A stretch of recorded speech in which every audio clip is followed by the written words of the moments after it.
This video will show you how to save and share your video in iMovie for Mac.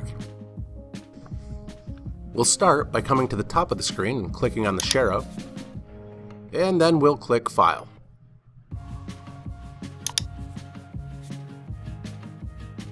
If you haven't already named your movie, go ahead and change the title of it here. And you may also want to give it a description. Everything else I leave as the default settings, and I'll click Next. On this next screen, you can choose where you'd like to save it, and when you're happy with its location, click Save. Videos can take quite a bit of time to process depending on how long they are.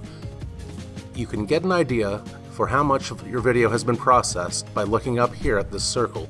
It'll fill in with a solid white as it processes your video. Once it's finished processing, you can go ahead and share your video. Be sure to watch the other iMovie tutorials in this playlist.